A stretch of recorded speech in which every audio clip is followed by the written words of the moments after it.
Welcome to நித்திய பயணம். இது ஊழியர்களின் அனுபவம். பிரியமானவர்களே, இப்பொழுது நாங்கள் டென்மார்க் தேசத்தில் இருக்கிறதான ஃபெடரேசியா என்று சொல்லப்படுகிற மாநிலத்தில் நாங்கள் நின்று கொண்டிருக்கின்றோம். இந்த பகுதியில் ஊழியம் செய்கிறதான ரெவரன் பிரிண்டன் அவருடைய வாழ்க்கையின் அனுபவத்தை குறித்து தான் நாங்கள் இன்று பார்க்க போகிறோம்.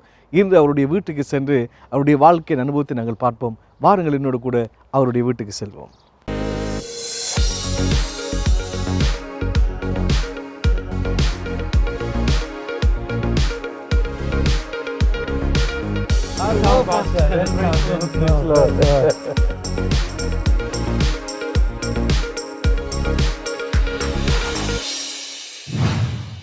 ஆம் பிரியமானவர்களே, இப்பொழுது நாங்கள் ரெவரன் பிரிண்டன் அவருடைய வீட்டுக்கு வந்திருக்கின்றோம். அவருடைய வாழ்க்கையிலே எவ்விதமாக தேவன் இலங்கை தேசத்திலிருந்து இந்த டென்மார்க் தேசத்துக்கு இவரை கொண்டு வந்தார் என்றும், இவருடைய வாழ்க்கையில் எவ்விதமாக கர்த்தரை அறிந்து கொண்டு அவருக்காக ஊழியம் செய்கிற ஒருவராய் மாறினார் என்பதை குறித்த பல விடயத்தை நாங்கள் பார்க்க போகிறோம். Praise lord pastor. Praise lord ஐயா. நல்லது. நாளிலே உங்களுடைய வீட்டுக்கு நாங்கள் வந்து உங்களுடைய வாழ்க்கையின் அனுபவத்தை குறித்து பேசுவதைட்டு மிகுந்த சந்தோஷப்படுகிறோம். சொல்லுங்கள் பாஸ்டர், எப்படி உங்களுடைய வாழ்க்கையின் ஆரம்ப நிலை காணப்பட்டது? நீங்கள் ஸ்ரீலங்காவில் எந்த இடத்துல பிறந்து வளர்ந்தீர்கள்? எவ்விதமாக உங்களுடைய குடும்ப பின்னணி அமைப்பு காணப்பட்டது?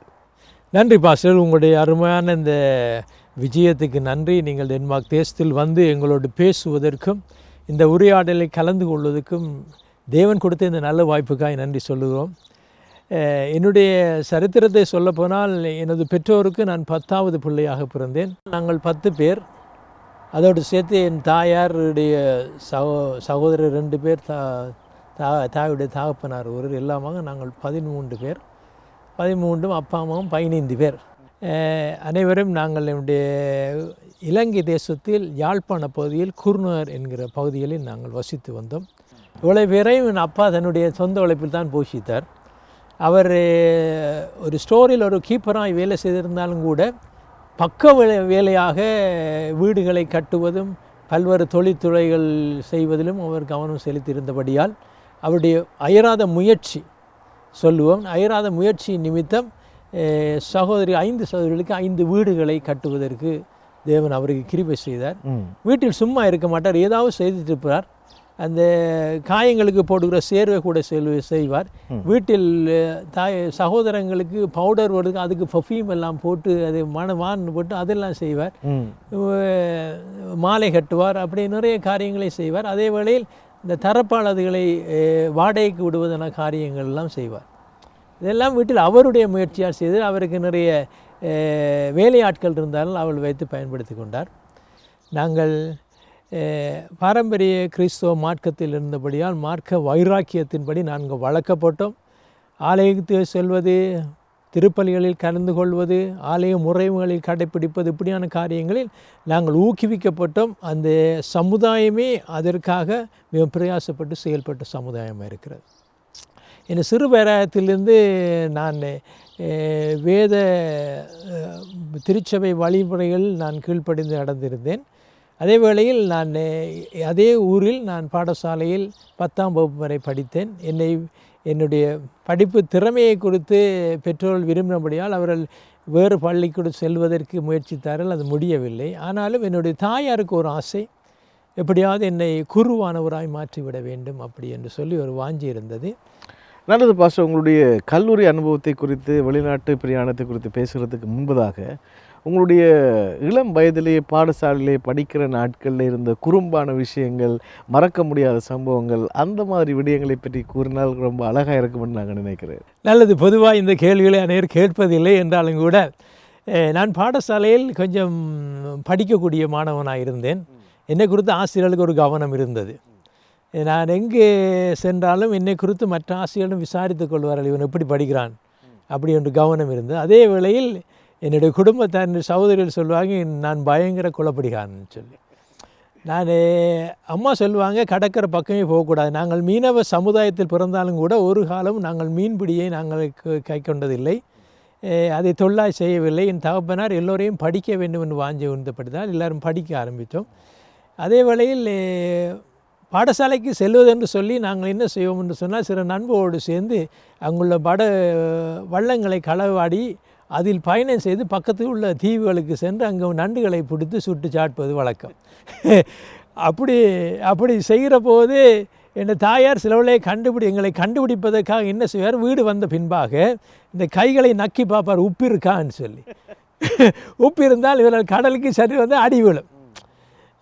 அதே வேளையில் அப்படியான காரியங்கள் மூலமாக நான் நீச்சலை கற்றுக்கொண்டேன்.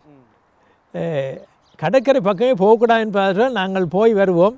சில வேளையில் என்னுடைய குறும்பு தாங்க முடியும், என்னை சங்கிலியால் கூட கட்டி வைத்திருக்கிறார்கள்.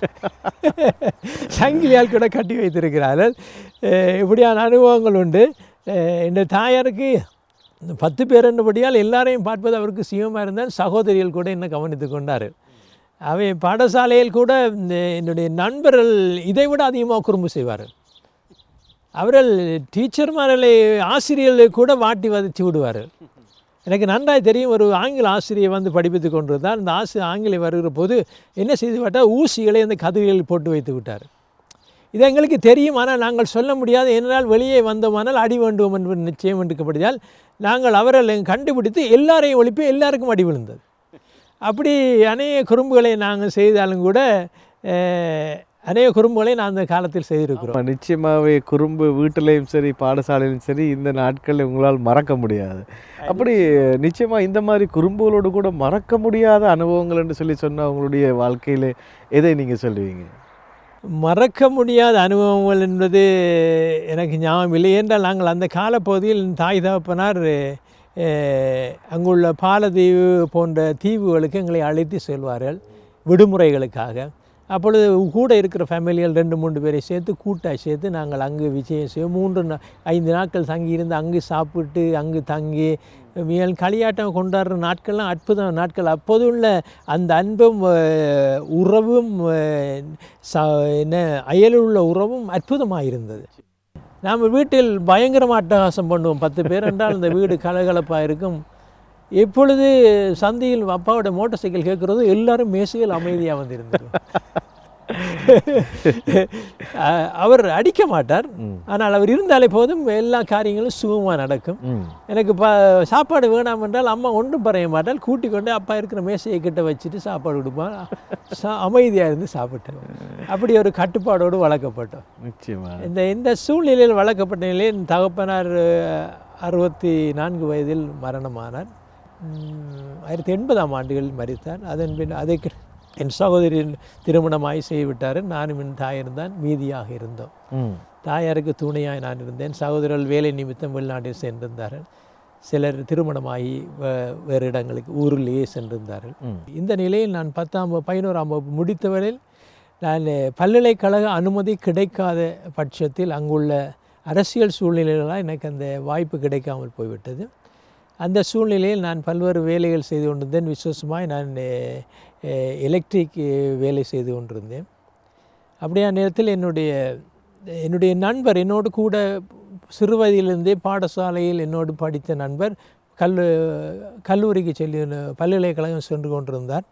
அவர் ஒரு நாள் வந்து சொன்னார், நாங்கள் இங்கே இருப்பது நல்லதாக இல்லை, நாங்கள் வெளிநாடுகளுக்கு செல்வோம், நம்முடைய பாதுகாப்பு நிமித்தம் செல்வோம் அப்படி என்று சொல்லி எனக்கு ஒரு அழைப்பு கொடுத்தார். அப்படி என்கிற போது எனக்கு அது பெரிய ஆர்வப்படவில்லை. ஏனென்றால் என்னுடைய தாயாரை பிரிந்திருப்பது எனக்கு கஷ்டமான காரியமாக இருந்தது. 2வது வெளிநாடு போகுது என்ற சிந்தனை எனக்கு இருக்க இல்லை. ஏன்னா என் தாயாருக்கு உதவியாக நான் மாத்திருந்தான் இருந்தது.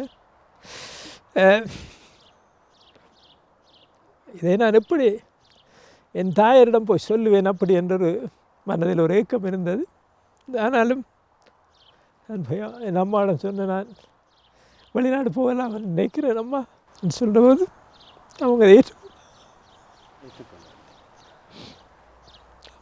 இதை ஏற்றுக்கொண்டது எனக்கு இன்னும் கூட கஷ்டமாக இருந்தது. எனக்கு அப்போது 24 வயது. 24 வயது. நான் தான் தாயோடு சில வருடங்கள் இருந்து அப்பொழுது அவங்க போகும்படியாக போயிட்டு வாங்கன்னு சொன்னபோது அந்த பாரத்தோடு நான் அங்கிருந்து புறப்பட்டோம். டென்மார்க் தேசத்துக்கு வருவதற்கு எங்களுக்கு வீசா கிடைத்தது. அதன் மூலம் இந்த தேசத்துக்கு வந்து சேர்ந்தோம். நேரடியாகவே நீங்கள் டென்மார்க்கு வந்து சேர்ந்துட்டீங்க? ஆமாம், அந்த காலகட்டத்தில் டூரிஸ்ட் விசா கொடுத்திருந்தபடியாக நாங்கள் அதை பயன்படுத்தி கொண்டோம். ஓகே. நீங்கள் டூரிஸ்டாக வந்து இங்கே வந்து இறங்கின பொழுது இங்கே இருக்கிற டென்மார்க்குடைய நிலைமை கிட்டத்தட்ட நீங்கள் எந்த ஆண்டு காலத்தில் வந்தீர்கள்? உங்களுக்கு 24 25 வயசு காலத்தில் வந்திருக்கிறீங்க. இங்கே வருகிறப்ப எத்தனையாம் ஆண்டு வந்தீர்கள்? 1984ஆம் ஆண்டு மே மாத பகுதியில் நாங்கள் இங்கே வந்திறங்கினோம். டென்மார்க் குறித்து நான் புவியியலை படித்திருக்கிறேன். ஆனால் டென்மார்க் குறித்து தெரியாது. அதே வழியில் நான் வேலை வாய்ப்பு நிமித்தம் தான் இங்கே வந்தோம். ஆமாம். ஏதாவது வேலை செய்து பிழைக்கலாம்ன்ற போது எங்களுக்கு இங்கே மொழி புரியவில்லை, எங்களுடைய நாடு புரியவில்லை, எங்கு போவது எது செய்வது என்று நமக்கு தெரியவில்லை. அப்பொழுது எங்களோட கூட வந்த சில நண்பர்கள் சில வழியை காட்டினார், இப்படி போனால் நாங்கள் காரியங்களை செய்யலாம் என்று சொல்லி. அப்பொழுது அந்த சூழ்நிலையில் நாங்கள் இங்கே வந்து அரசாங்கத்திடம் கேட்டு அவர்களுடைய அனுமதியை பெற்றுக்கொண்டு நாங்கள் இந்த தேசத்தில் இருக்கிறதுக்கு ஒரு வாய்ப்பு கிடைத்தது. 6 வருடங்களாக அந்த 6 மாதங்களாக அந்த அனுமதி கிடைக்கவில்லை. பின்பாக நாங்கள் இந்த தேசத்தில் இருப்பதற்கு எங்களுக்கு ஒரு வாய்ப்பு கிடைத்தது. அதை நாங்கள் இந்த தேசத்தில் இருப்பதற்கு பயன்படுத்தி கொண்டோம். நல்லது பாஸ்டர். நீங்கள் இங்கே வந்து இப்பொழுது ஆண்டவர் உங்களுக்கு கிருபையினாலே இங்கே தங்கி இருக்கக்கூடிய அல்லது போனால் இந்த நாட்டினுடைய ஒரு பிரஜையாக மாறுறதுக்கு ஒரு வாய்ப்பு உங்களுக்கு கிடைத்தது. அந்த காலத்தில் நீங்கள் மறி பண்ணி விட்டீங்களா இல்லை திருமணமானதா? இல்லை திருமணமாகவில்லை. அந்த காலத்தில் நான் இளம் வாலிபன். திருமணமாகவில்லை. தனி ஒரு ஆளாக இருந்தபடியால் எனக்கு இங்கே வருவதற்கு இலகுவாக இருந்தது. ஓகே. இங்கே இருந்த காலத்தில் நீங்கள் திருச்சபைக்கு போக தொடங்கி விட்டீர்களா? எப்படி நீங்கள் உங்களுடைய ஆரம்ப பாரம்பரிய கிறிஸ்தவ பின்னணியில் இருந்தாலும் உங்களுக்கு இப்பொழுது நீங்கள் ஒரு பாஸ்டராக இருக்கிறபடியால் ஏதோ ஒரு இடத்துல உங்களுக்கு ஒரு மாற்றம் நடைபெற்றிருக்க, உங்கள் மனதிலே ஏதோ ஒரு கேள்வி எழும்பியிருக்கும் அல்லது போனால் உங்களோட விசுவாசத்தில் ஒரு மாற்றத்தினாலே நீங்கள் இப்படி ஒரு தீர்மானத்துக்கு வந்திருப்பீர்கள். அப்பொழுது வருகிற பொழுது நீங்கள் திருமணம் ஆன பின்பு தான் இந்த மாற்றத்துக்கு வந்தீர்களா அல்லது போனால் எப்படி அது உங்களுக்கு நடந்தது? என்னை பொறுத்தவரை இது ஆரம்ப நாட்களில் இருந்து நான் மத வைராக்கியம் உள்ளவனாக இருந்தேன். ஆலயத்துக்கு போவேன். காலையில் 5 மணிக்கு ஆலயத்துக்கு போவேன், போய் வருவேன். மத வழிபாடுகள் அதையும் கணச்சு உதவுகிற காரியங்கள் அப்படியான காரியங்கள் நான் ஈடுபட்டு வந்தேன். அந்த காலகட்டத்தில் என்னோடு கூட இருந்த சிலர் வேதத்தை குறித்து பேசினாலும் அதற்கு எதிராக பேசக்கூடியதாக எனக்கு பலம் இருந்தது. இங்கே வந்த பின்பாடும் கூட நான் நல்ல குளிர்காலங்கள் கூட என் மகனை சைக்கிள் ஏற்றிக்கொண்டு ஆலயத்துக்கு சென்று வருவது வழக்கம். இங்கே வந்த பின்பாக நான் 87ஆம் ஆண்டில் 84இல் வந்தேன். 87ஆம் ஆண்டு திருமணமாகியது. அதன் பின்பாக வாழ்க்கை சக்கரங்கள் நுழைய ஆரம்பித்த போது பல்வேறு போராட்டங்கள் நெருக்கடிகள் நிறைய ஆரம்பித்து இன்னும் அதிகமாக தேவனை தேட ஆரம்பித்தேன். தேவனை தேடுகிறனால் கோயிலுக்கு போய் வருகிறேன். மற்றபடி இடையிலே உள்ளே ஒரு வறுமை என்று என்னில் புகைந்து கொண்டிருக்க ஆரம்பித்தது. அந்த வறுமையை தணிப்பதற்கு வழி தெரியாமல் தவித்து கொன்ற வேளையில் ஒரு நாள் என்னுடைய மனைவியாருடைய உறவினர்கள் ஜெபமில் இருப்பதாக அறிந்து அவரிடம் செல்வதற்காக சென்றிருந்தோம். அங்கு சென்றபோது வேதத்தை குறித்து அவர்கள் பேசினார்கள், ஜெபம் பண்ணார்கள். அது எனக்கு ஒரு ஆச்சரியம், ஒரு காரியமாக இருந்தது. அநேக வேதத்தை குறித்து நானும் அவரோடு விவாதம் பண்ணினேன். அப்படி விவாதம் பண்ணுகிற போது எனது மனதுக்குள் ஒரு கருத்து, எனக்கு வேதத்தை குறித்து சரியான வெளிச்சம் இல்லை என்பதை நான் அந்த நேரத்தில் உணர ஆரம்பித்தேன். நிச்சயமாக அப்படி உணர ஆரம்பிக்கிற போது அங்கு சென்று வந்த பின்பாக முதலாவது நான் வேத புத்தகத்தை தேட ஆரம்பித்தேன்.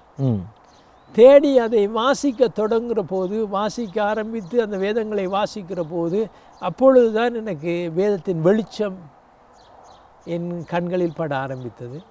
அப்பொழுதுதான் மாற்றமே உண்டாக ஆரம்பித்தது. அதுவரை இந்த வைராக்கியங்கள்லாம் உடைக்கப்பட்டு இதுதான் சத்தியம், இதுதான் வாழ்க்கை என்று அறிகிற போது அப்பொழுதே நான் என்னை ஒப்பு கொடுத்து திருச்சபைக்கு செல்ல ஆரம்பித்தேன். யாரும் எனக்காக வந்து சொல்லவில்லை, பிரசங்கம் பண்ணவில்லை. நான் தேடினேன். பல தடவைகள் வேதத்தை நான் படித்து முடித்தாலும் கூட எனக்கு பல காரியங்கள் புரிய மாட்டேன்றது. அப்பொழுது எஸ்ஐயா 31:3 என்ன நோக்கி கூப்பிடு, நான் உனக்கு அறியாதும் அறிவு கட்டாத காரியங்களை நான் உனக்கு வெளிப்படுத்தேன் என்று சொன்ன அந்த வசனத்தை நான் பிடித்துக்கொண்டே இப்பொழுதும் எனக்கு ஞாபகம் இருக்கிறது. ஆண்டவர் எனக்கு கற்றுத்தாரும் ஆண்டவரே, இது சொல்லித்தாரும் ஆண்டவரே என்று கேட்டு நான் கற்ற படியால் இப்பொழுதும் நான் அதில் தைரியமாக பேசுவதற்கு தேவன் நினைக்கிறேன். ஆமாம், நல்லது பாஸ்டர். திடீரென்னு உங்கள் வாழ்க்கையில் ஏற்பட்ட ஒரு மாற்றம், வேத அறிவு எனக்கு இல்லாததுனாலே மற்றவர்களோடு பேச முடியாதுன்ற ஒரு போராட்டத்தில் இருந்து இப்பொழுது நீங்கள் வேதத்தை நீங்களாகவே கற்றுக்கொண்டீர்கள், இப்பொழுது திருச்சபைக்கு போக ஆரம்பித்தீர்கள் என்று சொல்லிவிட்டீர்கள். நாம் அந்த திருச்சபை அனுபவத்தை குறித்து எப்படி போனீர்கள், அங்கு உங்களுக்கு நடைபெற்ற காரியங்களை குறித்து நாங்கள் ஒரு சிறிய இடைவெளிக்கு பிறகு நாங்கள் பேசுவோம். நிச்சயமாக. நேர்களை இதுவரை அருமையான ரெவரன் பிரிண்டன் அவருடைய வாழ்க்கையிலே எவ்விதமாக இலங்கை யாழ்ப்பாணத்திலே பிறந்த ஒருவர் எப்படியாக இந்த டென்மார்க் தேசத்துக்கு வந்து இன்றைக்கு ஆண்டவருடைய அன்பை அவர் அறிந்து கொள்வதற்கான சந்தர்ப்பத்தை எப்படியாக ஆண்டவர் அவருக்கு கொடுத்தார், வேத சத்தியங்கள் மூலமாக அவருக்குள் ஏற்பட்ட ஒரு மாற்றமே இன்றைக்கு ஒரு போதராக இருக்கிறது. ஆகவே தொடர்ந்து அவருடைய வாழ்க்கையிலே அவர் ஊழியத்துக்கு அர்ப்பணித்த விடயங்களையும் எவ்விதமாக திருச்சபை ஊழியத்தை இங்கே செய்து வந்தார் என்பதை குறித்து நாங்கள் பார்க்க போகிறோம். சிறிய இடைவெளிக்கு பிறகு மீண்டும் நித்திய பயணம் தொடரும்.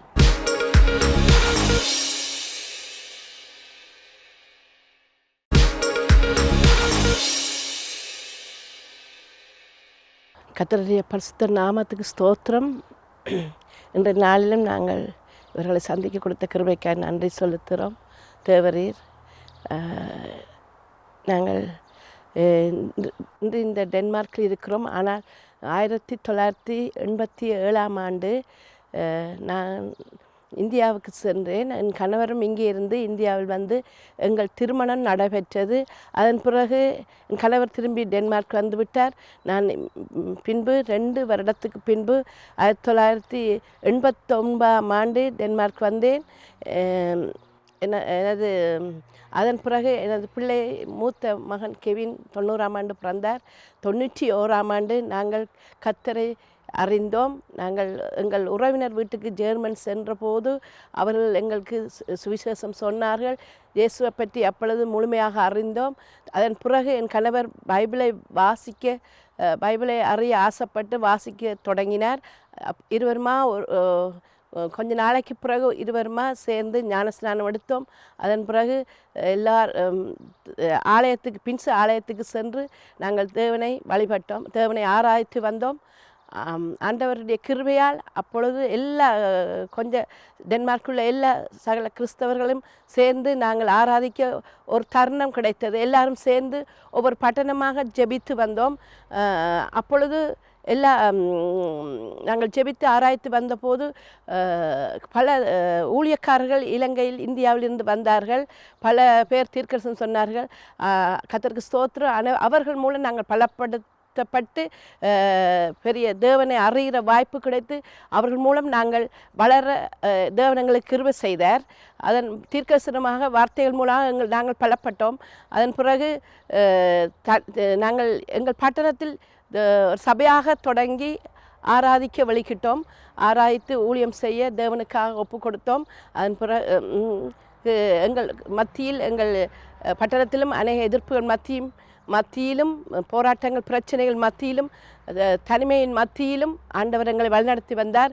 எங்களுக்கு அந்த தேவன் கொடுத்த வார்த்தைகள் எங்களை பிளப்படுத்தி கட்டியது. ஆண்டவரை நம்பி நாங்கள் வாழ்ந்தோம். ஒரு உதவியும் இல்லாமலும் என் தேவன் எங்களுக்கு உதவி செய்து நாங்கள் விழாதபடி எங்களை காத்து எங்களை ரட்சித்து எங்களை வழிநடத்தி வந்தார். அந்த தேவனுக்கு நான் நன்றி சொல்லுகிறேன். அதற்கு இன்றும் நாங்கள் ஒரு சபையாக நடத்தி வருகிறோம். என் கணவர் ஒரு நல்ல போதகராயும் என் பிள்ளைகளுக்கு 4 பிள்ளைகளுக்கும் நல்ல தகப்பனாயும் எனக்கு நல்ல கணவராயும் இருக்கிறார். அவர் இந்த டென்னிஸ் சபையோடையும் சேர்ந்து நாங்கள் தேவனை ஆராய்த்து தேவனுக்காக ஊழியம் செய்து வருகிறோம். தேவனுக்கே நன்றி. தேவனுக்கே எல்லா புகழும் கனவும் மகிமையும் உண்டாகும். ஆமென். வெல்கம் பேக் டு நித்திய பயணம். இது ஊழியர்களின் அனுபவம். பிரியமானவர்களே, இந்த நாளிலும் ரெவரன் பிரிண்டன் அவருடைய வாழ்க்கையின் அனுபவத்தை குறித்து நாங்கள் பார்த்து கொண்டிருக்கின்றோம். இப்பொழுது இலங்கை தேசத்திலிருந்து டென்மார்க் நோக்கி அவர் வந்துவிட்டார். வேதாகமத்தை படிக்கிற ஒரு ஆர்வம் அவருக்குள்ளே ஏற்பட்டது. பைபிளை படிக்கிறார். திருச்சபைக்கு போகிறதுக்கான ஒரு உணர்வு அவருக்குள்ளே தூண்டப்படுகிறது. பார்ப்போம் விதமாக அவர் தொடர்ச்சியாக திருச்சபைக்கு சென்று கர்த்தருடைய ஊழியத்தை செய்கிற ஒரு தெய்வ மனிதனாய் மாறினார் என்று. பாஸ்டர், இப்பொழுது சொல்லுங்கள், யாரோ நபர்களோடு நீங்கள் பேசுகிற பொழுது உங்களுக்குள்ளே ஏற்பட்ட உந்துதலினாலே பைபிளை படிக்க ஆரம்பித்து விட்டீங்க. அதுக்கு பிறகு எப்படியாக படிப்படியாக நீங்கள் திருச்சபைக்கு போகணும் என்ற உணர்வுக்குள்ளே வந்தீர்கள்? பைபிள் படிக்க ஆரம்பிக்கிற போதே அநேக காரியங்கள் என்னுடைய நம்பிக்கைக்கு சாதகமாக அமையாதே காண்டேன். ஏன்னா நான் நம்பியிருந்த காரியங்கள் அநேக பிழைகளை தவறுகளை நான் காணக்கூடியதாக இருந்தபடியால் இது வேதம் சொல்லுகிற வார்த்தையே சரியாக இருக்கிறதா, இதை கடைப்பிடிக்க வேண்டும் வாஞ்சி உந்து பண்ணும் போதே நான் இதற்குரிய இந்த வழிநடத்தல் தரக்கூடிய ஒரு திருச்சபைக்கு நான் போக வேண்டும் என்ற வாஞ்சி எனக்கு ஏற்பட்டது. அப்படி வாஞ்சி ஏற்படுகிற போது நான் இங்குள்ள ஊழியக்காரன் விசுவாசமாய் பாஸ்டர் ஜெயராஜ் அவர்களோடு நான் தொடர்பு கொண்டு எனக்கு ஒரு வேதாகம் வேணும் அப்படி என்று கேட்டு அவர்கிட்ட கேட்டு பெற்றுக்கொண்டு அவர் எங்கே சொல்லுகிறாரோ அந்த திருச்சபைக்கு நான் போவதற்காக நான் என்ன ஆயத்தப்படுத்தி கொண்டு உடனடியாகவே நாங்கள் அந்த திருச்சபைக்கு போவதற்கு தொடங்கினோம். அது தமிழ் திருச்சபையா அல்லது அது ஒரு டென்னிஸ் திருச்சபையாக அமைந்தது. அந்த டென்னிஸ் சபையில் தான் என்னுடைய ஆவிக்குரிய வாழ்க்கை ஆரம்பமானது. ஓகே. அப்பொழுது உங்களுக்கு இந்த நாட்டு பாசை உங்களுக்கு தெரியும்? நான் ஏற்கனவே இங்கே வந்து இந்த பாஷையை படித்து இந்த பாஷையில் மொழிபெயர்ப்பாளராக இருந்தேன். நான் அவை ஒரு 4-5 வருடங்கள் நான் அரச மொழிபெயர்ப்பாளராக பணி செய்தபடியால் எனக்கு அந்த பாஷையில் தெரிந்தபடியால் எனக்கு அது இலகுவாக இருந்தது. ஓகே. அதனை தொடர்ந்து பாஷை எப்படி நீங்கள் ஊழியங்களில் ஈடுபட ஆரம்பித்தீங்க? இப்பொழுது திருச்சபைக்கு போகிறீங்க, பாஸ்டர் ஜெயராஜ் உங்களை நடத்துகிற அந்த சபைக்கு போக சொல்லி நீங்கள் அங்கே போய் ஒரு டென்னிஸ் திருச்சபைக்கு போகிறீங்க. எப்படி ஊழியங்களில் ஈடுபடணும் என்ற ஆர்வம் உங்களுக்குள்ளே வந்தது? ஊழியங்களில் ஈடுபட வேண்டும் என்ற ஆர்வம், எனக்கு ஊழியத்தை பற்றியும் ஊழியம் செய்ய வேண்டும் பற்றியே எனக்கு எந்த அறிவுறுத்தலோ எந்த உந்துதலோ யாரும் கொடுக்கவில்லை. ஓகே. ஆனால் வேதத்தின்படி வாழ வேண்டும், இதுதான் வாழ்க்கை என்றதை நான் புரிந்து கொண்டேன். அநேக ஊழியக்காரர்கள் இங்கே வந்தாலும் கற்றுக் கொடுத்தார்கள். ஆகவே என்னுடைய முதல் முயற்சி வேதத்தின்படி என்னால் எப்படி வாழ முடியும், கிறிஸ்து சொன்ன அந்த வழிமுறையின்படி நான் எப்படி நடக்க முடியும், இதைத்தான் அது சிந்தித்து கொண்டிருந்தேன். ஆகவே வேதம் எனக்கு கற்றுக் கொடுத்த ஒரே பாடம், கிறிஸ்துவை போல் நான் எப்படி மாறுவது. நல்லது பாஸ்டர். இந்த வேத அறிவோடு கூட நீங்கள் எப்படி ஆண்டவருடைய ஊழியத்துக்கு உங்களை அர்ப்பணித்து என்பதை குறித்து நாங்கள் டவருக்கு மேலே போய் நாங்கள் பேசுவோம். நிச்சயமாக.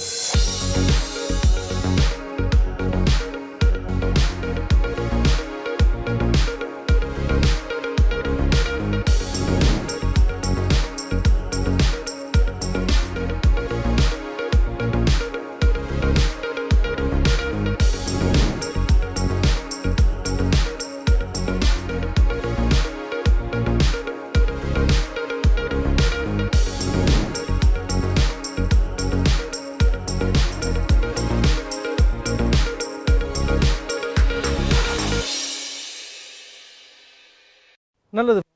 நாங்கள் நிற்கிற இந்த டவர் ஒரு காலத்திலே ஒரு வாட்டர் டேங்காக இருந்தது.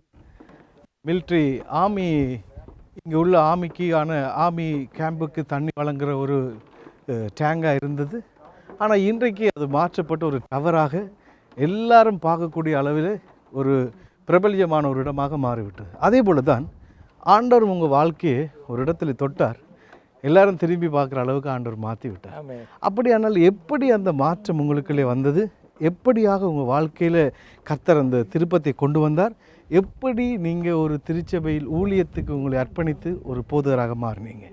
நல்லது பாஸ்டர். அப்போ டென்னிஸ் சபையில் நான் வந்து இணைந்த போது அவர்கள் என்னை வரவேற்று எனக்கு ஒரு மரியாதை தந்தார்கள். அதே வேளையில் அங்கு நான் ஒழுங்காக அந்த சபைக்கு திருச்சபைக்கு அன்றைய நாளிலிருந்து இன்று வரை ஒரு நாளும் தவற விடாதபடி டென்னிஸ் திருச்சபையில் நான் இணைந்து பணிகளை செய்கிறேன். எங்களுக்கு மாலை நேரத்தில் ஆராதனை எங்களுக்கு இருந்தாலும் கூட காலை வேளையில் அவருடைய சபை திருச்சபையில் இணைந்து அவர்களோடு செயல்படுகிறேன். அந்த ஊழியத்தில் பங்கெடுக்கிறேன், அதில் பிரசங்கம் பண்ணுகிறேன், தலைமுகத்துவத்தில் இருக்கிறேன். அது இப்பொழுது இருக்கிற காரியம். அந்த நேரத்தில் என்னை அவர்கள் வரவேற்றார்கள், எனக்கு ஒரு பங்கு கொடுத்தார்கள். அந்த இடத்தில் மூப்பராக இருக்கும்படியாக சில காரணங்கள் பின்பாக இதற்கிடையில் என்னுடைய வளர்ச்சி, ஆவிக்குரிய வளர்ச்சியில் நான் படிப்படியாய் வளர்ந்து கொள்வதற்கு எனக்கு வேத தியானமும் வேத படிப்பும் எனக்கு உதவி செய்தது. விசேஷமாய் நான் கற்றுக்கொண்டது தேவன் எனக்கு கற்றுத்தந்தார்னு தான் சொல்ல வேண்டும்.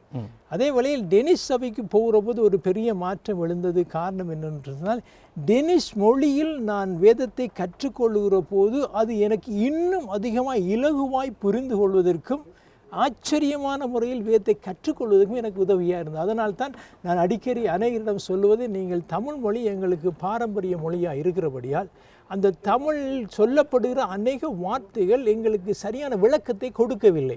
காரணம், நாங்கள் நடைமுறை பாஷையில் அதை பயன்படுத்தாதபடியால் எங்களுக்கு சரியான புரிந்துணர்வுக்குள்ளாய் போய் அந்த வேதத்தின் மகத்துவத்தை கற்றுக்கொள்ள எங்களுக்கு முடியவில்லை. அதனால் எல்லாருக்கும் சொல்லுகிறேன், உங்களுக்கு தெரிந்த அயல் மொழியாக ஆங்கிலமாக இருந்தாலும் என்ன மொழியாக இருந்தாலும் சற்று அதோடு இணைந்து பாருங்கள், ஒப்பிட்டு பாருங்கள், அது சரியாக இருக்கிறோன்னு பாருங்கள், சரியானதை பிடித்து கொள்ளுங்கள். வேதத்தின் அற்புதங்களை புரிந்து கொள்வதற்கு எங்களுக்கு இலகுவாக இருக்கும். தமிழ் மொழி பாரம்பரிய மொழி, பண்டிதரால் எழுதப்பட்ட மொழி, அது மாற்றம் செய்யப்படவில்லை. அதே மொழியை நாங்கள் பின்பற்றி வருகிறபடியால் எங்களுக்கு அநேக கருத்துக்களுக்கு அநேக வசனங்களுக்கு விளக்கம் சரியாக புரிந்து கொள்ளாத எபிரேய கிரேக்க மொழியில் மொழிபட்டபடியே அது எந்தவித மாற்றமும் செய்யப்படவில்லை, புது வடிவமைப்பும் கொடுக்கப்படவில்லை. அதனால் அதை வைத்துக்கொண்டு அதை குறித்து பிறகு பேசலாம். நல்லது பாஷா. இந்த காலத்தில் நீங்கள் ஆண்டவருடைய வார்த்தைகளை கற்றுக்கொண்டு படிப்படியாக வருகிறீங்க. ஒரு சந்தர்ப்பத்தில் நீங்கள் தேவையின் அடிப்படையிலோ அல்லது போனால் ஆண்டவருடைய வழிநடத்தலிலேயோ நீங்கள் ஒரு போதகராக மாறிவிட்டீங்க. அந்த மாற்றம் எவ்வளவு காலத்துகளில் நடந்தது? எப்படியாக அதுக்கான வழிமுறைகள் உங்களுக்கு வகுக்கப்பட்டன? நான் போகிற திருச்சபைகள் எந்த கூட்டங்கள் நடந்தாலும் நாங்கள் ஆரம்ப காலத்தில் ஒரு 5-7 வருடங்களாய் வெள்ளி சனி ஞாயிறு மற்ற நாட்களும் கூட எங்கெங்கு கூட்டங்கள் நடக்கிறதோ அங்களுக்கு நாங்கள் பிள்ளைகளை அழைத்து சென்று கூட்டங்களில் பங்கு பெற்றோம். அது சில வேளை சனிக்கிழமை மாலை கூட்டம் நடத்தி இரவு வந்து விடிய வேளை புறப்பட்டு திரும்ப இன்னொரு 20 கிலோமீட்டர் ஓடி இப்படி வேதத்தை ஆராதிக்க வேண்டும் என்ற தாகத்தோடு போய் அநேக காரியங்களை நாங்கள் கற்றுக்கொண்டாலும் கூட நான் கற்று வளர்ந்தது டெனிஸ் திருச்சபையில் என்று தான் சொல்ல வேண்டும். என்னுடைய ஆவிக்குரிய வளர்ச்சி அங்குதான் இருந்தது. அப்படி வளர்ந்து கொண்டு வர்ற போகிறத்தில் எனக்கு இருந்த சில தாளந்துகளை அநேகர் கண்டார்கள். அநேகர் கண்டாலும் கூட என்னை உருவாக்கினது தனி திருச்சபை தான். அவை எனக்கு ஊழியக்காரனாய் வர வேண்டும் என்று எந்த தாகமோ எந்த விருப்பமோ அந்த காலகட்டத்தில் எனக்கு ஏற்படவில்லை. அதே வேளையில் ஊழியக்காரர்களோடு நான் இணைந்து, இங்குள்ள ஊழியக்காரர்கள் இணைந்து நான் அநேக காரியங்களை செய்திருக்கிறேன். சில அனுபவங்களை நான் கற்றிருக்கபடியால் எனக்கு ஊழியம் காரனாய் வர எனக்கு கடைசி வரையும் விருப்பம் இருக்கவில்லை. ஓகே. பின்னர் எப்படியாக நீங்கள் இப்பொழுது அப்போஸ்தல திருச்சபையிலே ஒரு போதகராக இருக்கிறபடியால் அந்த டேனிஷ் திருச்சபைக்கும் அப்போஸ்தல திருச்சபைக்கும் இடையில் எப்படியான உறவு, எந்த விதத்தில் நீங்கள் இந்த ஊழியத்துக்கு பொறுப்பாளராக மாறினீங்க? அப்பொழுது நான் சிறிய காலம் சென்றபோது இங்கு அநேகர், அதாவது நான் ரட்சிக்கப்பட்டது 1991 காலப்பகுதியில் ஒரு 3-4 வருடங்கள் பார்த்தபோது அநேகர் ரட்சிக்கப்பட்டிருக்கிறார்கள். அவர்கள் போவதற்கு ஒரு திருச்சபை இருக்கவில்லை. இங்கே ஒரு திருச்சபை இருந்தது, ஸ்ரீலங்கன் பெந்தகோஸ்து திருச்சபை இருந்தது. அவர்கள் சிறு கூட்டங்களை வீடுகள் நடத்தி கொண்டிருந்தார்கள். அதிலே நான் கலந்து கொண்டிருக்கேன். ஆனால் அந்த சபைக்கு போகாத அநேகர் விடுபட்டவர்களாய் திக்கற்றவர்களாக அலைந்து கொண்டிருந்தார். இந்த மக்களை கூட்டி சேர்த்து ஒரு ஆராதனை செய்ய வேண்டும் என்ற வாஞ்சி எனக்குள் உண்டாயினது. அதன் அடிப்படையில் தான் நான் அதை ஆரம்பித்தேன்.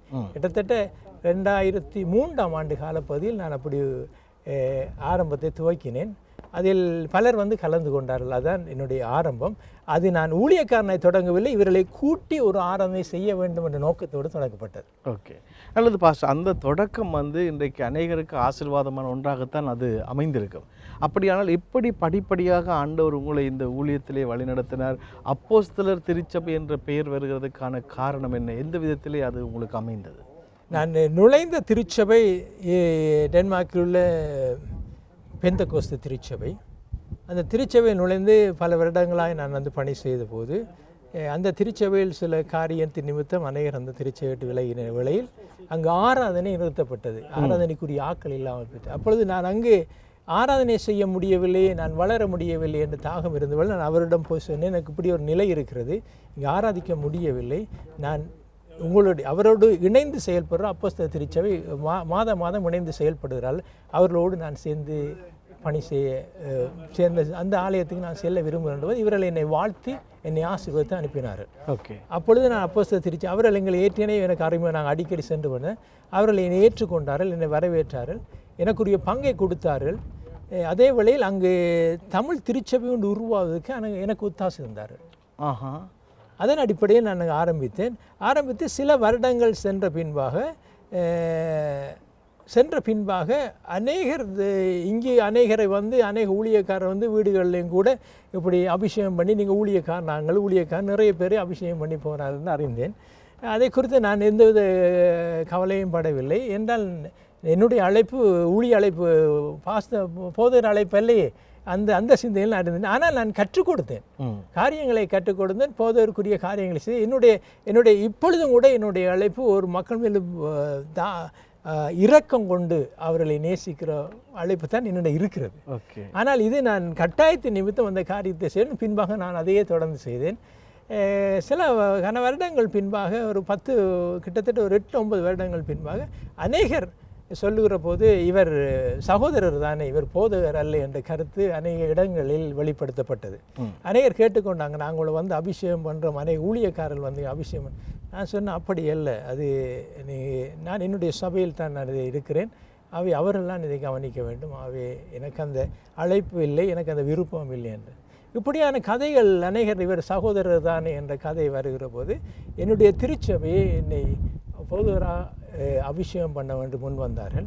அப்படி வருகிற போது நான் எல்லா திருச்சபைகளுக்கும் கடிதம் எழுதினேன். இப்போ இப்படி எங்களுடைய திருச்சபை என்னை போதகராக அறிமுகப்படுத்த விரும்புகிறார்கள், இதை குறித்து உங்களுடைய கருத்துக்களை அவர்களுக்கு தெரிவியுங்கள், உங்களுடைய ஆட்சேபங்களை தெரிவியுங்கள், உங்களுடைய கருத்துக்களை தெரிவிங்க என்று எல்லா திருச்சபைக்கும் கடிதம் கொடுத்து ஒரு மாத அவகாசம் கொடுத்த பின்பாக அதன் பின்பாகத்தான் அவர்கள் என்னை போதகர்களாக பேசினவர்கள் யாருமே இதுக்கு கருத்து தெரிவிக்கவில்லை. எவரும் எந்த கருத்து தெரிவித்தா தெரியும். ஆண்டவர் நியமித்தா யாருமே தடுக்க முடியாது. ஆகவே பாஸ்டர், அந்த விதத்திலே ஆண்டவர் உங்களை அடையாளப்படுத்தி ஒரு போதகராக இந்த அப்போஸ்தலர் திருச்சபையிலே டென்மார்க்கிலே கர்த்தர் இந்த ஊழியத்தை செய்ய உங்களை வைத்தார். இத்தனை ஆண்டு கால ஊழியங்களிலே நீங்கள் கண்ட வெற்றிகள் அல்லது போனால் தோல்விகள் என்று சொன்னால் நீங்கள் எதை சொல்வீர்கள்? வெற்றிகள் என்ற போது அநேக ஜனங்களை சத்தியத்துக்குள்ளாய் நடத்த தேவன் எனக்கு கிருபை தந்தார். ஓகே. அவர்களுக்கு சத்தியத்தை போதிக்கிற போது தேவனுடைய வசனங்களின் தாற்பயங்களை விளக்குவதற்கு ஒரு தாளந்தை தேவன் கொடுத்தார். அது இலகுவாக இருக்கிறது. ரெண்டாவது கம்பேஷன், அதாவது ஒரு இரக்க சுபாவத்தை தேவனுக்கு கொடுத்தார், மனதுருகிற சுபாவம். அதன் மூலமாய் அநேகரை நான் தேவனுக்குள்ளாய் வளர்ந்ததை வந்து தோல்வி என்கிற போது தோல்வி என்று சொல்ல மாட்டேன். தோல்வி என்கிற போது அநேக ஜனங்கள் கிறிஸ்துவை அறிந்த அநேக ஜனங்களுடைய நடவடிக்கைகள் அநேகரை கிறிஸ்துவுக்குள்ளாய் வர முடியாதபடி தடுக்கிற ஒரு வேதனையை காணக்கூடியதாக இருக்கிறது. அநேக ஜனங்கள் கிறிஸ்துவை விட்டு விலகி போகிற வாழ்க்கையை கண்டு நன்மைக்கு நான் வேதனைப்படுகிறேன். அப்படியான சூழ்நிலை பரவி வருகிறது. அது மிகவும் துக்ககரமான காரியம். ஏனென்றால் கிறிஸ்துவை அறிந்த வேதம் சொல்லுகிறது, நாங்கள் கிறிஸ்துவை போல வாழ அழைக்கப்பட்டிருக்கிறோம். கிறிஸ்துவுடைய சிந்தனை நம் சிந்தனையாக இருக்கணும், கிறிஸ்துடைய செயல்பாடு நம் செயல்பாடாக இருக்கணும். ஆகவே என்னில் மற்றவர்கள் கிறிஸ்துவை காண வேண்டும். இதுதான் வேதத்தின் தாற்பயம். நாங்கள் சத்தியத்தை சொல்லுகிறோம் தவிர சத்தியம் உங்கள் வாழ்க்கையில் வெளிப்படுகிறதா? ஆமாம், அதுதான் மிகவும் முக்கியமான காரியம். நிறைய பேர் நாங்கள் ஊழியத்துக்கு வர்றோம் என்கிறார். ஊழியம் என்றால் என்னவென்று தெரியாதபடி வருகிறார். அநேகர் நினைக்கிறார் ஊழியம் என்றால் பிரசங்கம் பண்ணுவதும் பாடுவதும் ஆடுவதும் என்று நினைக்கிறார்.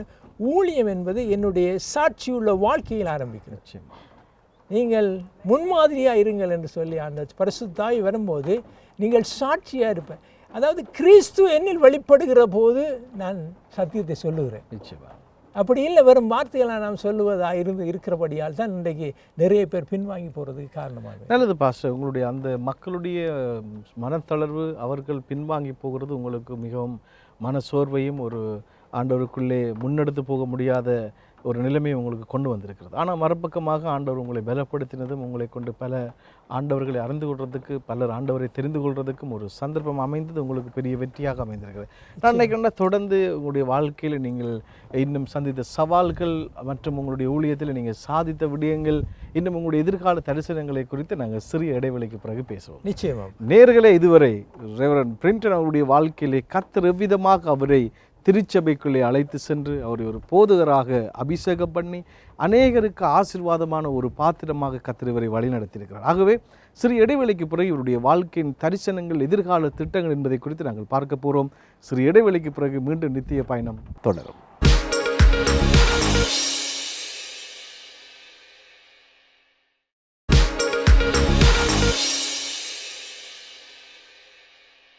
வெல்கம் பேக் டு நித்திய பயணம். இது ஊழியர்களின் அனுபவம்.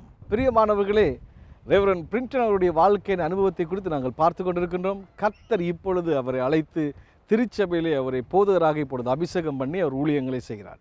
இப்பொழுது தொடர்ந்தும் எவ்விதமான ஊழியங்களை அவர் டென்மார்க்கில் மட்டுமல்லாமல் இலங்கை மற்றும் நாடுகளிலே எந்த விதமான ஊழியங்களை செய்து வருகிறார் என்பதை குறித்து நாங்கள் பார்க்க போகிறோம். பாஸ்டர், இப்போ சொல்லுங்கள், ஆண்டவர் உங்களை அபிஷேகம் பண்ணின பின்னராக நீங்கள் திருச்சபையிலே பலவிதமான ஊழியங்களை செய்ய ஆரம்பித்திருப்பீர்கள். எப்படியான ஊழியங்களை நீங்கள் முன்னெடுத்து வந்தீர்கள் இன்று வரைக்கும்? இன்று வரை டெனிஸ் திருச்சபையில் எனக்கு ஒரு கணத்தை கொடுத்தார்கள். அவருடைய திருச்சபை தலைமைத்துவத்தில் நான் இணைந்து சபை பணிகளை செய்வதற்கான ஆலோசனை, கட்டுமான பணிகளுக்குரிய ஆலோசனை வழங்குவனாகும். அந்த சபையில் எனக்கு செய்திகளை கொடுக்கத்தக்கதாக வாய்ப்பு கொடுத்தார்கள். அவர்களுடைய பல்வேறு பணிகளுக்கு என்னை பொறுப்பாக வைத்து அநேக காரியங்களை செய்தார்கள். அதற்கு நான் உடன் உதவியாக இருந்து செயல்பட்டேன். அண்மை காலங்களில் இளம் சமுதாயம் வெளியினபடியால் நான் கொஞ்சம் என்னை கொஞ்சம் ஒதுக்கி கொண்டு அவர்களை முன்னேறுவதற்காக அவர்களை முன்னேற்றிவிட்டு நான் வேறு பணிகளில் இணைந்திருக்கிறேன். திருச்சபையில் இருந்து கொண்டே தலைமுகத்தில் இல்லாமல் வேறு பணிகளில் நான் செயல்பாடுகளாக இருந்து கொண்டிருக்கிறேன். டெனிஸ் திருச்சபை. அப்போஸ்தல உங்களுடைய திருச்சபையில் விதமான ஊழியங்கள் நீங்கள் இப்பொழுது முன்னெடுக்கிறீங்க. அப்போஸ்தல திருச்சபை எங்களதும் அப்போஸ்தல திருச்சபையின் கீழே தான் இருக்கிறது. தமிழ் திருச்சபையை பொறுத்தவரை நாங்கள் சபை வழிநடத்தல் அதுகளை செய்து வர்ற அதே வேளையில் ஒவ்வொரு தேசங்களில் ஊழியங்களை தாங்குவதையும் அவர்களை உற்சாகப்படுத்தும் பணிகளிலும் அவர்களுக்கு வேண்டிய ஆதரவு கொடுக்கறதிலும் நாங்கள் கரம் கொடுத்து நிற்கிறோம். ஆமாம், வெவ்வேறு நாடுகள் வெவ்வேறு தேசங்களிலே எந்த விதமான ஊழியங்களை நீங்கள் தாங்குகிறீங்க என்று சொல்கிற அதே நேரத்தில் இலங்கையை குறித்து உங்களுடைய அக்கறை என்ன என்பதை குறித்து சொல்லுங்கள். இலங்கையை குறித்து அநேக ஊழியங்களை நாங்கள் தாங்கி இருக்கிறோம். ஆனால் ஒரு காரியத்தை நான் வருத்தத்தோடு பதிவிட வேண்டிய கட்டாயத்தில் இருக்கிறேன். அநேக ஊழியங்கள் உண்மைத்துவம் காணப்படாத தன்மை இருக்கிறதை குறித்து நம்முடைய விசுவாசிகள் கூட நம்மோடு பகிர்ந்து கொண்டார்கள். அதனால் அதை குறித்து நான் அதிகம் அக்கறை செலுத்தாவிட்டாலும் உண்மைத்துவமான ஊழியங்களை நாங்கள் தாங்கினோம். இப்பொழுது சில ஊழியங்களை நாங்கள் எங்களுடைய கண்காணிப்புகள் நடத்தி கொண்டிருக்கிறோம். அவர்கள் ஊழியம் செய்கிறார்கள், அவர்களை சுதந்திரமாய் செய்ய அனுமதித்திருக்கிறோம். ஆனால் எங்களுடைய ஆலோசனை, எங்களுடைய வழிநடத்தலை அவர்களுக்கு கொடுத்திருக்கிறோம். என்றால் ஊழியம் செய்பவர்கள் அந்த பட்டத்தில் இருப்பவர்களுக்கு தான் அந்த பக்கம் மக்களை தெரியும். அதே வேளையில் அவர்களை உற்சாகப்படுத்தி அவர்களை வழிநடத்துகிற பணியை நாங்கள் செய்து வருகிறோம். நாங்கள் அவர்கள் ஊழியத்தை தடுப்பதில்லை. அவர்களுக்கு முடிந்த ஆதரவை, ஒத்தாசையை கொடுத்து அவர்களை ஆவிக்குரிய வாழ்க்கையில் அவர் நெறிப்படுத்தி விடுகிறோம். ஏனென்றால் நாங்கள் இங்கு வளர்கிற விதம் வேறு, அவர்கள் அங்கு வளர்கிற விதம் வேறு. நாங்கள் இங்கே சந்திக்கிற அனுபவங்கள் வேறு, அவர்கள் சந்திக்கிற அனுபவம் வேறு. அவை எங்களுக்குரிய அனுபவங்களை நாங்கள் அவர்களை பகிர்ந்து கொண்டு உற்சாகப்படுத்தி விடுறோம். நல்லது பாஸ்டர், உங்களுடைய இந்த அனுபவத்தோடு கூட நான் உங்களிடத்தில் கேட்க இருக்கிறது, நீங்கள் ஒரு முழு நேரமாக வேலையும் செய்து கொண்டு ஒரு திருச்சபை போதகராக இருந்து கொண்டு குடும்பத்தை முழுமையாக நீங்கள் பார்த்து கொண்டு எவ்விதமாக அதை மேனேஜ் பண்ணி நீங்கள் செய்யக்கூடியதாக உங்களுக்கு இருந்தது? இதை குறித்து அநேகர் கேட்கிறார்கள். அதே டெனிஸ் திருச்சபை உள்ள ஊழியக்காரர் எப்படி உங்களால் ஆகிறது என்று கேட்கிறார்கள். என்னை பொறுத்தவரையில் நான் இதை பாரமாக எடுக்கவில்லை. தேவன் நமக்கு கொடுத்த இந்த ஆசீர்வாதத்தை நான் சந்தோஷமாக எடுத்து அனுபவிக்கிறேன். என்னை பொறுத்தவரை இது பாரமாக தெரியவில்லை. ஏனென்றால் அவர் நமக்கு கொடுக்கிற அந்த பெலத்தோடு ஓடிக்கொண்டிருக்கிறேன். நான் இது பாரமாக நினைக்காதபடி கர்த்தர் எனக்கு சில தாளந்துகளையும் ஆலோசனையும் கொடுக்கிற போது அது இன்னொருவர் பயன்படுத்தி முன்னேறுவதற்கு நாங்கள் வடிகாலாக இருக்க வேண்டும். என்றால் அதான் தேவன். எல்லாரும் எல்லா காரியங்களையும் செய்ய முடிவதில்லை. நமக்கு கிடைத்த வாய்ப்புகளையும் நமக்கு தேவன் கொடுத்த இந்த தாளந்துகளையும் நாங்கள் மற்றவர்களுக்கு பயன்படுத்துவது தான் நாம் வைத்திருக்கிறோம், தவிர நாம் நமக்குள்ளே அடக்கி கொள்வதற்காக இல்லை. நிச்சயமாக. ஆனாலும் என்னுடைய ஒரு சுபாவம் என்னென்னா, நான் அதாவது இலகுவாய் நான் முன்னுக்கு போகிற ஆள் இல்லை.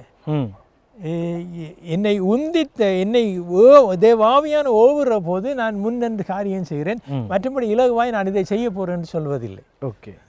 ஆனால் உங்களுக்கு ஒரு டைம் மேனேஜ்மெண்ட், அதே நேரத்தில் ஃபேமிலிக்கு டைம் கொடுக்க வேண்டும், மக்கள் ஒரு தேவையோடு இருக்கிற பொழுது அவர்களை விசிட் பண்ண வேண்டும், இப்படி ஒரு 3 பக்க வேலையிலேயும் பழு இருக்கும். எல்லாம் இருக்கிற பொழுது எல்லாவற்றையும் நீங்கள் அதை மேனேஜ் பண்ணுறதுன்றது பாஸ்டர் இலகுவான காரியமே கிடையாது. பேசும்போது ஈஸியாக இருக்கும். அவைகளை நீங்கள் ஃபேஸ் பண்ணி இருக்கிறதுனாலே அவைகளை எப்படி நீங்கள் செய்து கொண்டீர்கள்? எப்படி செய்கிறேன்னா, என்னுடைய ஒரே ஒரு பலம் என்னவென்றால், நான் அதிகாலையிலே எழுந்திருக்கிற பழக்கம் உண்டு. அந்த அதிகாலை நேரத்தை நான் முழுவதுமாய் தேவனுடைய சமூகத்தில் ஒப்பு கொடுக்கிறேன் அந்த நாளை. அதுதான் எனக்கு மிகப்பெரிய வல்லமையும் பலமாக இருக்கிறது. ஏனென்றால் எந்த பிரச்சனை, எந்த போராட்டங்கள் வந்தாலும் நான் கடைசி வரையும் கலங்கி போகிறதில்லை. ஏனென்று சொன்னால் என்னை நடத்துகிறவர் என்னோடு கூட இருக்கிறார். என்னை பலப்படுத்துகிற இயேசு கிறிஸ்துவால் எல்லாவற்றையும் செய்ய எனக்கு பலவென்று பவுல் சொன்னபடியால் நான் எந்த காரியத்தை குறித்து பயப்படுவதில்லை. தேவனுடைய சமூகத்தில் ஒப்பு கொடுத்து ஆலோசனையை கேட்கிறேன். பல தடவை நாங்கள் சோர்ந்து விடுகிறோம், உண்மைதான். பல காரியங்கள் நம்மை வேதனைப்படுத்தி விடுறது உண்மைதான். பல காரியங்கள் நம்மை பயப்பட வைக்கிறது உண்மைதான். ஆனாலும் நம்மை நடத்துகிறவர் நம்மோடு கூட இருக்கிறாரே. அவர் கூட இருக்கிற போது நாம் என்னதுக்கு பயப்பட வேண்டிய அவசியம் இல்லை. ஆனால் உங்களுடைய இந்த ஊழியத்தில் நீங்கள் இந்த விதமான அர்ப்பணிப்போடு இருக்கிற அதே வேளையில் உங்களுடைய குடும்பமும் உங்களுக்கு பின்னணியாக இருக்குமென்னு நான் நம்புகிறேன். அப்படியானால் உங்களுடைய குடும்பத்தினர் எவ்விதமாக உங்களுடைய ஊழியத்துக்கு உறுதுணையாக உங்களுடைய மனைவி பிள்ளைகள் இருக்கிறார்? நிச்சயமா என் மனைவி எனக்கு மிகுந்த ஒத்தாசையாக ஆதரவாக இருக்கிறாள். அவள் கூட இருக்கிறார். அதே வேளையில் என்னுடைய பிள்ளைகள் ஆரம்ப நாட்கள் நாங்கள் ஊழியத்தை தொடங்கின வேளையில் என்னுடைய பிள்ளைகளாய் மூத்த மகன் கூட இந்த ஊழியம் நடத்துவதற்கு ஆதரவாய் ஒத்தாசையாக இருந்தார். காலப்போக்கில் காலங்கள் செல்ல நான் அவர்களை டெனிஸ் சபைக்கு செல்லும்படியாய் அனுமதித்தேன். காரணம் என்னவென்று சொன்னால் அவருடைய வயதுக்குரிய ஆட்கள் இல்லாதபடியால் அவர்கள் வளர்வதற்கு அது ஆதரவாக இருக்கும் என்று சொல்லி அவர்களை அங்கு அனுப்பினது அவர்கள் அதுக்கு பிரயோஜனமும் ஆதரவும் ஆசீர்வாதமாக இருக்குது. இப்பொழுது கூட டெனிஸ் சபைக்கு அவர்கள் முக்கிய பங்கை வலித்து தங்களுடைய பணிகளை செய்து வருகிறார்கள். ஓகே பாஸ்டர், இந்த பிள்ளைகளுடைய உதவியோடும் ஒத்தாசையோடும் உங்களுக்கு இந்த தேசத்திலே பெரிய ஊழியத்தை செய்கிறதுக்கான ஒரு வாய்ப்பும் ஒரு வசதியும் உங்களுக்கு அமைந்திருக்கிறது. அப்படியானால் உங்களுடைய எதிர்காலத்திலே உங்களுடைய என்ன திட்டங்களோடு இருக்கிறீங்க இந்த ஊழியத்தை நீங்கள் முன்னெடுத்து செல்வதற்காக? எதிர்கால திட்டம் என்ற போது இப்பொழுது என்னுடைய கண்கள் பூரா வறுமைப்பட்ட ஊழியக்காரர்களை நோக்கி திசை திருப்பப்பட்டிருக்கிறது. உண்மையாய் ஊழியத்தில் உழைக்கிற மக்கள், உண்மையாய் உழைக்கிறவர்களை அணுகி அவர்களை உற்சாகப்படுத்தி அவர்களை தெய்வத்துக்குள்ளாய் கட்டி எழுப்பி அவர்கள் மூலமாய் அநேகர் எழுப்பப்படும்படியான ஒரு வாஞ்சியை ஆண்டவர் அண்மை காலங்களில் எனக்கு போட்டிருக்கிறார். அப்படிப்பட்ட வறுமைப்பட்ட ஊழியக்காரர்கள் என்று இலங்கை தேசங்கள் அதிகமாக எங்கள் தேசத்தான் நான் கரிசனை எடுக்கிறேன். அதேவேளை இந்திய தேசங்களும் சில எங்களால் முடிந்த உதவிகளை செய்கிறோம். அப்படியான ஊழியக்காரர்களை இனம் கண்டு அவர்களை ஊக்குவித்து அவர்களை உருவாக்குற ஒரு ஆதங்கத்தை தேவனின் மனதில் ஊற்றியிருக்கிறார். நல்லது பாஸ்டர், உங்களுடைய அந்த எண்ணப்பாடு அநேகருடைய வாழ்க்கைக்கு மிகுந்த ஒரு அனுசரணையாக இருக்கும். ஏனென்றால் பலர் பாடுகள் மத்தியிலே உண்மையாகவே ஊழியம் செய்கிறவர்கள் இருக்கிறார்கள். ஆனால் அவர்களுடைய வருமானமோ அவர்களுடைய வாழ்க்கை செலவை எடுத்துக்கொண்டு போகிறதுக்கு முடியாமல் இருக்கிறார். இலங்கையில் மிக குறைவான முறையிலே 10,000 ரூபா 15,000 ரூபாவுக்கு குறைவாக மாத சம்பளத்தை பெற்று அது ஒரு ஊதியமாய் பெற்று ஆண்டவருக்கு முன்பதாக ஊழியத்தை அவர்கள் தைரியமாக செய்ய முடியாமல் தடுமாறுகிற பலர் இருக்கிறார். நிச்சயமா. ஆனால் இந்த நிலையிலே யாழ்ப்பாணத்தை பொறுத்த மட்டில், இலங்கையை பொறுத்த மட்டில், இந்தியாவை பொறுத்த மட்டில் அநேகருக்கு முழுநேர ஊழியமாய் திருச்சபையிலே ஊழியம் செய்கிறது தான் அவர்களுடைய அந்த பெரிய கடமை என்று அவர்கள் எண்ணுகிறார்கள். அது வேலை செய்து ஊழியங்களை செய்கிற பொழுது அது அவர்களுடைய அழைப்பு இல்லை என்கிற ஒரு எண்ணப்பாடு இருக்கிறது. ஆகவே உங்களுடைய இந்த கொள்கையின் அடிப்படையில் அந்த மக்களுடைய மனநிலை எங்களுக்கு மாற்ற முடியாது. ஆனால் அது ஆண்டாண்டு தோறும் இப்பொழுது அந்த எண்ணத்தோடு தான் அவர்கள் அர்ப்பணித்து ஊழியங்களை செய்கிறதுனாலே உங்களை போன்றவர்கள் அவர்களுக்கு உதவி செய்கிற பொழுது நிச்சயமாகவே அவர்கள் தங்களுடைய ஊழியங்களை முன்னெடுத்து செல்ல உதவியாக இருக்கும். ஆகவே அப்படி இருப்பதற்காக நீங்கள் எந்த கால பகுதியிலிருந்து இந்த விதமான உதவிகளை அந்த ஊழியர்களுக்கு கொடுத்து தாங்கி வருகிறீங்க? நிறைய ஆண்டுகளுக்கு முன்பாக இப்படி ஊழியங்களை தனிப்பட்ட ரீதியிலும் சபை ரீதியாகவும் நாங்கள் செய்து வருகிறோம். அநேகமான காரியங்கள் அங்கு தனிப்பட்ட ரீதியில் செய்கிறேன். ஏனென்று சொன்னால் சபை ரீதியாக செய்கிற போது பல கேள்விகள் எழும்புவதற்கு வாய்ப்பு உண்டு. ஏனென்றால் எல்லாருக்கும் எல்லா ஊழியக்காரையும் கொடுத்து ஒவ்வொரு கருத்து இருக்குது. ஆனால் தேவையை குறித்து சபையில் நான் தான் தீர்மானிக்கிறதா இருந்தாலும் நான் அவர்களுடைய கருத்துக்களை ஏற்றுக்கொள்கிறேன். என்னுடைய கருத்தான் முடிவான கருத்தாக இருந்தாலும் சபை மக்களுடைய கருத்துக்கு ஏற்பன நான் ஊழியக்காரர் அநேக ஊழியக்காரர் எழும்பியிருக்கிறார்கள். ஊழியத்துக்காக மாத்திரமில்லை பிழைப்புக்காகவும் நிறைய எழும்பியிருக்கிறார். இந்த நிலையில் உண்மையாய் ஊழியத்துக்காய் வந்தவர்கள் இனம் காணப்பட்ட மக்களை நான் இனங்கண்டு அவர்களுக்கு முடிந்த ஒத்தாசையை நாங்கள் வணங்குவதற்கு நான் என்னாலான முயற்சிகளை செய்து வருகிறேன். ஓகே, நல்லது. அதை தொடர்ந்து உங்களுடைய திருச்சபை ஊழியத்தை பொறுத்த மட்டும் உங்களுடைய எதிர்கால தரிசனம் என்று குறிப்பிட்டால், இப்பொழுது இங்கே வாழக்கூடிய நம்முடைய தமிழ் சமுதாயத்தினர் இன்றைக்கு புலம்பெயர்ந்து பிள்ளைகள் 3வது 4வது தலைமுறையை சந்தித்திருக்கிறார்கள். ஆனால் அன்றைக்கு வந்த முதல் சந்ததியினர், முதல் தலைமுறையினருக்கு தமிழ் நன்றாக தெரியும், அடுத்த சந்ததிக்கும் ஓரளவுக்கு அவர்களுக்கு தெரியும். ஆனால் இப்பொழுது வீட்டிலே தமிழ் பேசக்கூடிய வாய்ப்புகள் கிடைத்தாலும் பிள்ளைகள் டெனிஷ் மொழியிலே படித்திருக்கிறபடியால் அவர்களுக்கு எப்பொழுதுமே அந்த லாங்குவேஜ் மட்டும் வாயிலே வருகிறபடியால் அவர்களுக்கு ஆராதனைகளில் உட்கார்ந்தும் இந்த விடயங்களை செய்திகளை அறிந்து கொள்ளக்கூடிய புரிந்து கொள்ளக்கூடிய அந்த கிரகிக்கக்கூடிய மனநிலை அவர்களுக்கு இல்லை. ஏனென்றால் அவர்களுடைய மொழி பிரச்சனை அவர்களுக்கு இப்பொழுது இருக்கிறது. அப்படியானால் எந்த விதத்திலே நீங்கள் அந்த பிள்ளைகளை குறித்த எதிர்கால திட்டத்தை நீங்கள் திருச்சபைகளை வைத்திருக்கிறீர்கள்? என்னை பொறுத்தவரையில் நாங்கள் செய்கிற தமிழ் டெனிஷ் திருச்சபையை பொறுத்தவரை இளம் சமுதாயத்தை வளர்ப்பதற்காக மிகவும் பிரயாசப்படுகிறார்.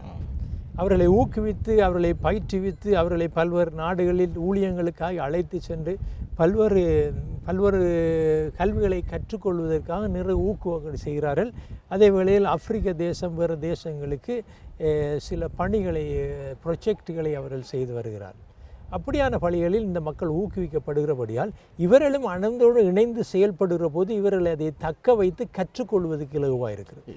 அதே சமயம் நீங்கள் சொன்னது போல் வருகிற சந்ததிகள் தமிழ் அதான் சொன்னேன், என்னுடைய பிள்ளைகள் கூட இந்த தமிழை கற்றுக்கொள்வது, அதாவது மொழி பிரச்சனை இருக்கிறபடி அவர்கள் அதில் விட்டேன். காரணம் என்ன, அவர் அது வளர்வதற்கு அவர்கள் உதவியும் ஆதரவுமாக இருக்கிறது. அங்கு கற்றுக்கொள்கிற விதம் வித்தியாசம். நாம் கற்றுக் கொடுக்கிறத விட அங்கு கற்றுக்கொள்வது, அங்கு நடைமுறை முறையில் மக்களோடு எப்படி பழகுவது, மக்களோடு எப்படி அணுகி அவர்கள் சுவிசேஷத்தை அறிவிப்பது, இப்படியான காரியங்கள் அவர்கள் கற்றுக் கொடுக்கிறார்கள். அப்படி கற்றுக் கொடுக்கிற போது அது பெரிய ஆசீர்வாதம், அவர் வாழ்க்கைக்கு அது பிரயோஜனமாக இருக்கிறது. நல்லது பாஸ்டர், இதுவரை உங்களுடைய வாழ்க்கையினுடைய பல விடயத்தை நீங்கள் எங்கள் மத்தியிலே குறிப்பிட்டிருக்கிறீர்கள். அநேகருக்கு ஆசீர்வாதமாக இருக்கிறது. இப்பொழுது எங்கள் நேயர்கள், பல போதவர்கள், ஊழியர்கள், விசுவாசிகள் இதை பார்த்து கொண்டிருக்கிறார்கள். இவர்களுடைய வாழ்க்கையை நீங்கள் உற்சாகமூட்டும்படியாக உங்களுடைய வாழ்க்கையின் அனுபவத்திலிருந்தும் வேதாகமத்திலிருந்தும் எந்த விதத்தில் இவர்களை நீங்கள் உற்சாகமூட்ட விரும்புகிறீங்க? அநேக காரியங்கள் நான் பார்த்த விடயங்களில் பவுல் சொல்லுகிற போது, உங்களுக்கு நிறைய போதகர்கள் இருந்தாலும் நல்ல தந்தை இல்லை அப்படி என்ற ஒரு கருத்தை அங்கே வைக்கிறார். அநேகர் ஒரு தந்தையின் அரவணைப்புக்காக இயங்குகிற அநேக விசுவாசிகளை நான் காணக்கூடியதாக இருக்கிறது. அநேகர் எங்களை கவனிப்பார், இல்லை எங்களை விசுவாசிப்பார். அப்படியான மக்களுக்கு ஆறுதல் சொல்லக்கூடிய நல்ல தகப்பன்மார் எழும்ப வேணும் என்று வாஞ்சிக்கிறேன். அதே வேளையில் உண்மை உள்ள மனுஷன் பரிபூர்ண ஆசீர்வாதம் பெறுவான் என்று வேதங்கள் நமக்கு கற்றுக் கொடுக்கிறது. ஆகவே நாங்கள் உண்மையாய் காரியத்தை செய்கிற போது கர்த்தர் நமக்கு ஆதரவும் துணையுமாய் எப்பொழுதும் இருப்பார். ஒருபோதும் நம்மை கைவிட மாட்டார். ஏனென்றால் அழைத்த தேவன் உண்மை உள்ளவர். உண்மை உள்ள தேவனுக்கு நாங்கள் உண்மையாய் நம்முடைய பணிகளை செய்கிற போது நமக்கு தேவன் உடன் இருந்து நமக்கு பக்கபலமாய் வழிநடத்துவார். நமக்கு விரோதமாய் எந்த காரியம் எழும்பினாலும் நாம் உண்மையாய் செயல்படுகிற போது தேவ ஆசீர்வாதத்தையும் தேவ பெலத்தையும் ஆவியான வழிநடத்தலையும் புரிந்து கொள்ள முடியும். இன்று அநேக உண்மைத்துவம் இழந்தபடியால் இந்த திருச்சபைகள் அநேக தடுமாறுகிறதை கண்டு நான் வெட்கப்படுகிறேன், வேதனைப்படுகிறேன். இன்றைக்கு உண்மைத்துவம் என்பது மிகவும் குறைந்து சபைகள் இன்று உருக்குலைந்து போகிற ஒரு வருத்தமான சூழ்நிலைக்கு சென்று கொண்டிருக்குது. ஆனால் தேவனை நம்பி அவரை ஓடுகிற மக்கள், நாங்கள் உண்மைத்துவமாய் கர்த்தரை மாத்திரம் சாய்ந்து ஓடுகிற போது கர்த்தர் மகத்தான காரியங்கள் செய்வார். விசுவாச குடும்பங்களை நான் சொல்லுகிற போது, தேவன் தந்த சபையில் நீங்கள் நிலைத்திருங்கள், அந்த சபைக்கு உண்மை உள்ளவர்களாய் வாழுங்கள். அப்பொழுது கர்த்தர் உங்களுடைய வாழ்க்கையை அற்புதமாய் ஆசீர்வதிப்பார். இன்று சபைக்கு வருகிறது சடங்காச்சரமாய் மாறிவிட்டது. அப்படி அல்லாதபடி, என்றால் கடைசி காலத்தில் இருக்கிறோம். என் இயேசு கடைசியாக சொல்லுகிற போது, தன்னுடைய பயண பாதையில், சிலுவை பாதையில் சொல்லுகிற போது, அவர் அந்த இஸ்ரேலை பார்த்து, எனக்காய் அள வேண்டாம், உங்களுக்காய், உங்கள் பிள்ளைகளுக்காய். இன்றைய காலகட்டத்தில் அப்படியான அழுகிற மக்கள் எழும்போனும், தேசத்துக்காய், சபைகளுக்காய், குடும்பங்களுக்காய், தங்களுடைய சொந்த ஜனங்களுக்காய் அழுது ரட்சிக்கப்பட வேண்டும், இவர்கள் வாழ்வடைய வேண்டும் என்று எழும்புகிற சனங்கள் எழும்புவான தேசம் அருமையான ரட்சிப்பை காணும். நீங்களும் விடுபட்டு போக மாட்டீர்கள் என்று அநேகர் பின்வாங்கி போயிருக்கிறார். அநேகர் பல்வேறு உலக காரியங்கள், நெருக்கடிகள், பொருளாதார நொய்ந்து போயிருக்கிறார்கள். ஆனால் கர்த்தரை தேடுவர்களுக்கும் கர்த்தரை நம்புவர்களுக்கும் ஒரு நன்மையும் குறைபடா என்று வேதம் சொல்லுகிறது. அவரை பற்றி பிடித்து ஓடுகிற போது, உம்மை உறுதியாய் பற்றி கொண்டவர், உண்மையை நம்பி இருக்கபடியா பூரண சமாதானத்தோடு காத்துக்கொள்ளும் என்று சொல்லி சொன்ன வேத வசந்தபடி அவரை பிடித்து கொண்டு ஓடுங்கள். மனுஷரை பார்க்க கர்த்தரை பார்த்து ஓடுங்கள். அவரிடம் நமக்கு ஒத்தாசை வரும், அவரிடம் நமக்கு பலம் வரும். மனுஷர் 1000 காரியங்களை கதையக்கூடும், ஆனால் நம்மை அழைத்தவர் உண்மை உள்ளவர். அது ஊழியக்காரனை அழைத்தாலும், சாதாரண விசுவாசி அழைத்தாலும், அழைத்தவன் நேற்றும் இன்றும் என்று மாறாதவர். அவர் அன்பு மாறாது, அவருடைய கிருபை மாறாது, அவருடைய தயவு மாறாது. அவரை பிடித்து கொள்ளுங்கள். நிச்சயமாய் கர்த்தர் உங்களை பலப்படுத்தி நடத்துவார். Thank you pastor, god bless you. ரொம்ப அருமையாகவே உங்களுடைய வாழ்க்கையின் அனுபவம், உங்கள் சாட்சி, உங்கள் ஊழிய பயணம் எல்லாவற்றையும் கேட்கிற பொழுது எங்களுடைய தனிப்பட்ட வாழ்க்கைக்கும், உங்களுடைய குடும்பத்துக்கும், ஊழியத்துக்கும், இதை பார்க்குற ஒவ்வொருடைய வாழ்க்கைக்கு நிச்சயமாகவே மிகுந்த ஒரு உறுதுணையாகவும் ஒரு உந்து சக்தியாகவும் அது இருக்கிறது என்பதிலே எந்த விதமான ஐயமும் இல்லை. கர்த்தர் மென்மேலும் உங்களை ஆசீர்வதிப்பாராக. இந்த தேசத்திலே கர்த்தர் உங்களை பழகி பெருக பண்ணியிருக்கிறார். இன்னமும் அநேகருக்கு ஆசீர்வாதமாக உங்களை நடத்துவாராக. Thank you pastor. நீங்கள் இவ்வளவு தூரம் வந்து எங்களை சந்தித்து எங்களுடைய அனுபவங்களை பகிர்ந்து கொள்ள கொடுத்த வாய்ப்புக்காக நன்றி. விசேஷமாய் தேவனுக்கு நன்றி சொல்லுகிறோம். தூர தேசத்தில் இருந்தாலும் நம்மை இணைத்து பார்க்கிற நல்ல தகவல், அவருக்கே கோடி கோடி ஸ்தோத்திரங்கள். நேர்கள் இதுவரை அருமையான ரெவரன் பிரிண்டனுடைய வாழ்க்கையிலே கத்தர் எவ்விதமாக இலங்கை தேசத்தில் இருந்து இங்கே கொண்டு வந்து அநேகருக்கு ஆசீர்வாதமாக கத்தர் மாற்றியிருக்கிறார் என்பதை குறித்து நாங்கள் பார்த்தோம். இதே போன்று ஒருவேளை உங்களுடைய வாழ்க்கையில் நீங்கள் சோர்ந்து போய் அடுத்து எனக்கு என்ன ஆகுமோ என்று தெரியாமல் நீங்கள் மன பதட்டத்தோடு இருக்கிறீங்களா? ஆண்டவர் உங்களை உண்மையாகவே அழைக்கிறார். உண்மையாக உங்களுடைய வாழ்க்கையை அவருக்கு ஒப்புக் கொடுங்கள். அவருடைய திட்டத்துக்கும் அவருடைய சித்தத்துக்கும் உங்களை அர்ப்பணியுங்கள். அவர் நிச்சயமாக உங்களை முன்னெடுத்து செல்ல உங்கள் ஊழியங்களையும் உங்கள் தனிப்பட்ட வாழ்க்கையும் குடும்பத்தையும் ஆசீர்வதிப்பார். மீண்டும் இன்னொரு நாளிலே இன்னொரு புதிய தேவ மனிதனுடைய வாழ்க்கையின் அனுபவத்தோடு கூட நாங்கள் சந்திப்போம். அதுவரை இன்றைய நாளிலும் இந்த நிகழ்ச்சியை சிறப்பிக்கும் வண்ணம் உங்களோடு இணைந்து கொண்ட அருமையான ரெவரன் பிரிண்டன் அவர்களுக்கு நன்றி சொல்வதோடு கூட அவரோடு கூட உங்களிடத்திலிருந்து விடைபெற்று செல்லும் நான் உங்கள் அன்பின் Dinesh. God bless you. Goodbye.